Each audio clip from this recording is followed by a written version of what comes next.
That means very frustrated. So frustrated you can't tolerate the situation anymore. It means you're angry and you're tired. Let's practice using be at your wit's end in some sentences to see how we can use it. Here is a situation.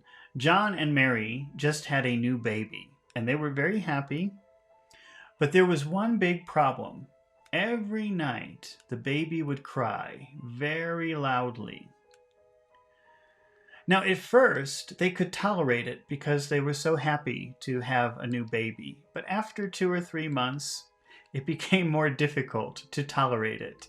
It became more frustrating, and it even made them a little angry. It made them tired. Let's make a how John and Mary feel after 2 months question. How did they feel? How did they feel after 2 months? And here's the answer. They were extremely frustrated. They were extremely tired. They were extremely angry. They had reached the limit. Okay, instead of saying all of this, we can say they were at their wits' end. They were at their wits' end after 2 months. That's how they felt. They were at their wits' end after 2 months.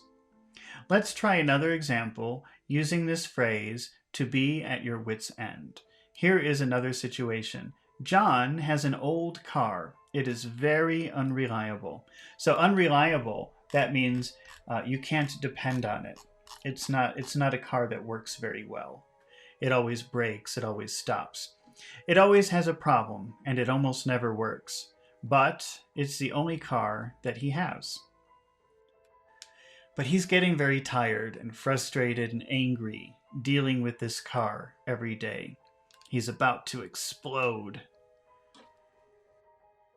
Now let's make, here's a sentence. John is happy with his car.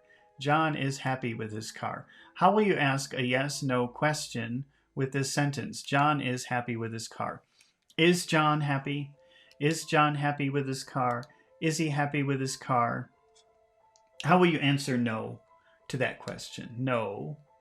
No, he is not. No, he's not. No, he's not. No, he isn't. No, he isn't happy with his car. Now let's say he's very frustrated with his car. He's very angry with his car. He can't deal with his car anymore. He's tired of dealing with his car. He is at his wits' end with his car. He is at his, he's at his wits' end. He's at his wits' end with his car, with his car. He's at his wits' end with his car. No, he's not happy with his car. He's at his wits' end with his car. No, he is not happy with his car. He is at his wits' end with his car. No, he's not. No, he's not happy with his car. He's at his wits' end with his car. Okay, let's go back to the story and see how they use that phrase, at your wits' end, in the story.